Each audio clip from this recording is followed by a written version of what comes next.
सर्वेश, यानी कि आप कह रहे हैं कि जो घटक दल हैं वो भी इस समय एकजुट होते हुए नजर आ रहे हैं और हमने मैक्सिमम उन सीटों पर भी देखा है सर्वेश, क्योंकि मैं भी ग्राउंड पर थी, आप भी होते हैं। तो एक और बात जो बहुत ही हमने क्लोजली मॉनिटर किया ये वो था कि जो कैंडिडेट्स बीजेपी के थे वहां समीकरण जो भी बन रहा हो, लेकिन प्रधानमंत्री मोदी की मौजूदगी और गृह मंत्री अमित शाह की मौजूदगी की वजह से उन कैंडिडेट्स को भारी मात्रा में वोट मिले हैं। ऐसे में बीजेपी जो है वो अपनी पूरी तरीके से बखत रखती है। अब जेडीयू और बीजेपी के बीच में भी सीट का अंतर बहुत ज्यादा नहीं है, तो इस बार नीतीश कुमार भी पूरी तरीके से बार्गेन करने की पावर में है।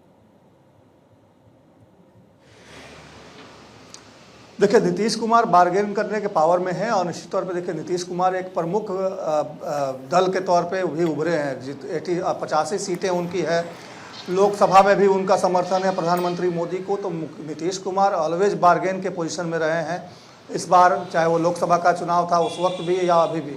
और जिस तरीके से आपने कहा कि बीजेपी कैंडिडेट को मदद मिली पीएम मोदी और अमित शाह की मौजूदगी से, इतना ही नहीं, बीजेपी ने जिस तरीके से मैन टू मैन मार्किंग की इस चुनाव में, आपको देखने को मिला होगा कि कहीं आपको किसी दूर दराज के किसी सीमांचल के किसी इलाके में कहीं रमेश भिदोड़ी लोगों से चाय की दुकान पर चर्चा करते मिल जाते थे, कभी सीआर पाटिल कहीं किसी होटल में बैठकर अच्छा, माफ कीजिएगा सर्वेश, मुझे 1 मिनट आपको रोकना पड़ेगा। बड़ी जानकारी बिहार से ही मिल रही है।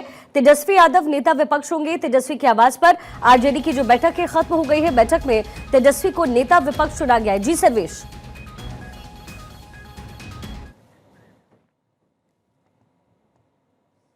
संभव नहीं है। साथ ही साथ चुनाव आयोग के नियमों की धज्जियां भी उड़ी। ऑलरेडी चुनाव चल रहे थे, पैसे लगातार खाते में भी जा रहे थे, वह भी देखा है लोगों ने। लेबर डिपार्टमेंट जो पैसे मजदूरों को दे रही थी चुनाव के दौरान, यह भी देखी जा रही थी। पुलिस प्रोटेक्शन में प्रत्याशी इनके सरकार की तरफ से पैसे बांटे जा रहे थे, यह भी लोगों ने देखा। इसके बावजूद भी कहीं भी इनके कैंडिडेट को बैठने उठने की जगह जनता नहीं दे रही थी। इसलिए हमने कहा कि ये पूरी तौर पर मनसरी मैनेजमेंट इलेक्शन हुआ है और ये जनादेश उसी का नतीजा है। और हम सभी बिंदुओं पर बात कर रहे हैं। हम लोग हारने वाले लोगों में से नहीं हैं। जो जनता के सवालात हैं, जो हमारा कमिटमेंट है, जो हमारी घोषणाएं हैं, जिसको चुराई है, उस सब पर हमारी नज़र रहेगी। क्योंकि जो वादे हैं उन वादों को अनुपालन करेगी सरकार।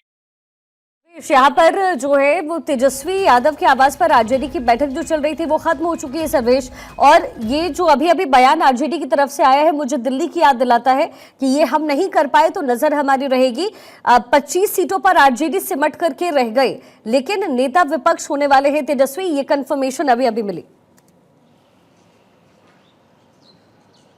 जी बिल्कुल, देखिए नेता प्रतिपक्ष चुने जाएंगे ये इस बात का अंदेशा था। और जब समीक्षा बैठक बुलाई गई थी दोपहर 2 बजे, हालांकि बैठक 1 घंटे विलंब से शुरू हुई, 3 बजे शुरू हुई और लालू प्रसाद यादव, राबड़ी देवी, मीसा भारती, तेजस्वी यादव तमाम लोग मौजूद रहे। लेकिन लालू प्रसाद यादव नाराज होकर, मैं बोल रहा हूँ शिखा ध्यान से सुनिएगा, नाराज होकर लालू प्रसाद यादव बैठक से उठकर राबड़ी देवी के साथ चले गए, बाहर निकल गए। आधे घंटे भी लालू प्रसाद यादव बैठक में नहीं रहे। उन्होंने सीधे तौर पर अपनी नाराजगी जताई और जो मैनेजमेंट आरजेडी की थी, जिस तरीके से जो रणनीतियां बनाकर चुनाव लड़ा गया था, उसको लेकर लालू प्रसाद यादव की नाराजगी बैठक में रही और उन्होंने मीसा भारती को वहां बिठा दिया और खुद वहां से राबड़ी देवी के साथ निकल गए। और मीसा भारती को इसलिए बिठाया गया क्योंकि लालू प्रसाद यादव ये जानना चाह रहे थे कि संजय यादव, तेजस्वी यादव और रमेश की टिकड़ी क्या कर रही है, क्योंकि इन पे रोहिणी ने भी उंगलियाँ उठाई थी। हालांकि बातें चाहे जो भी हुई, अब ये लोग जो भी कहें कि कहाँ चूक हो गई, कहाँ गड़बड़ी हो गई, किस तरीके से एनडीए को प्रचंड बहुमत मिल गया, उसके लिए जो भी ये आरोप लगाएं, लेकिन बात होती है कि जो जीत गया वो जीत गया, जो हार गया वो हार गया।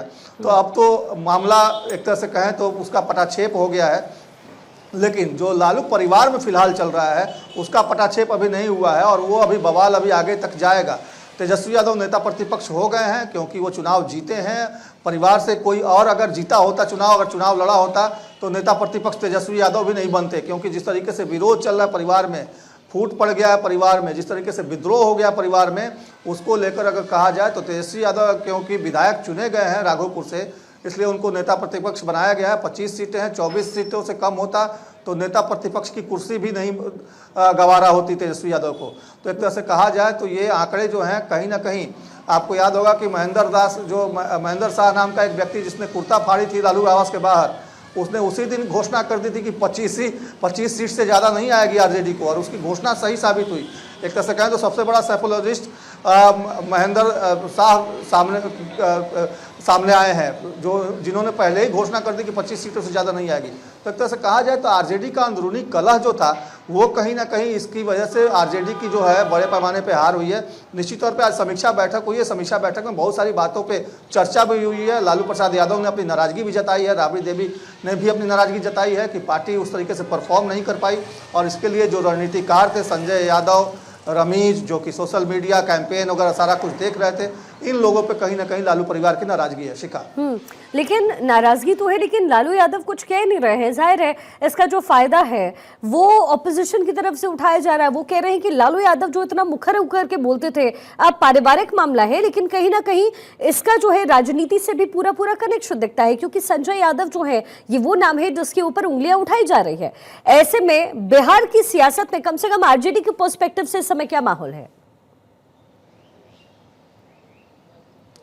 देखिए, आरजेडी की तरफ से सीधे तौर पे कहा जा रहा है कि जो यूथ ब्रिगेड है आरजेडी का, जिसमें कि तेजस्वी यादव, संजय यादव, रमीज वगैरह आते हैं, इन लोगों ने एक तरह से कहा जाए तो पार्टी को हाईजैक करके रखा है, इस तरह के आरोप लग रहे हैं। और बीजेपी आरजेडी के जो वरिष्ठ नेता हैं, जो लालू प्रसाद यादव के सगे साथी हैं, उनकी तरफ से भी दबी जुबान से बातें हो रही, चाहे वो जगदानंद सिंह हो, चाहे रामचंद्र पूर्वे हो, चाहे अब्दुल बारी सिद्दीकी हो। देखिए, जिस तरीके से इन लोगों को तेजस्वी यादव बैठकों में नहीं बुलाते हैं, जिस तरीके से इन लोगों को प्रेस कॉन्फ्रेंस में मंच पे कुर्सियां नहीं दी जाती, इस बात को लेकर कहीं ना कहीं पार्टी में नाराजगी है। और लालू का एक तो देखिए, लालू प्रसाद यादव का जो कैडर है वो भी इन बातों को लेकर कहीं ना कहीं नाराज है, और यही वजह है कि जिस तरीके से जो इन लोगों को अनुमान था, इन लोगों ने सपने में भी नहीं सोचा था कि इतनी कम सीटें आएंगी, और जिस तरीके से जो सीटें आई हैं, जिस तरीके से जनता ने अपना मैंडेट एनडीए के पक्ष में दिया है, उससे ये लोग घबरा गए हैं, इससे ये लोग चिंतित हैं। इनको समझ में नहीं आ रहा कि आखिर चूक कहाँ हो गई,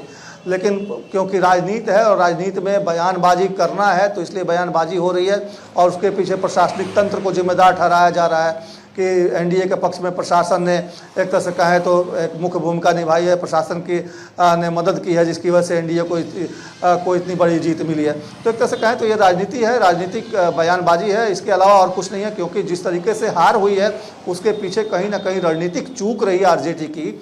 जिस तरीके से हार हुई है उसके पीछे बड़े पार्टी के जो बड़े चेहरे हैं, बड़े नेता हैं, उनको दरकिनार करने की वजह से हुई है। और जो मैसेज देना चाहिए था तेजस्वी यादव को, वो मैसेज वो नहीं दे पाए। जिस तरीके से उन्होंने कहा था कि तमाम योजनाएं लाएंगे, लेकिन उस योजनाओं को लागू करने का रोड मैप क्या होगा, उसके लिए वो कुछ खास बता नहीं पाए कि उनका रोड मैप क्या होगा। तो एक तरह से कहा जाए तो उसकी वजह से भी कहीं ना कहीं आरजेडी को हार का सामना करना पड़ा है। ठीक है सर्वेश, बहुत शुक्रिया इस पूरे विश्लेषण के लिए। आप लगातार नजर बनाकर रखें।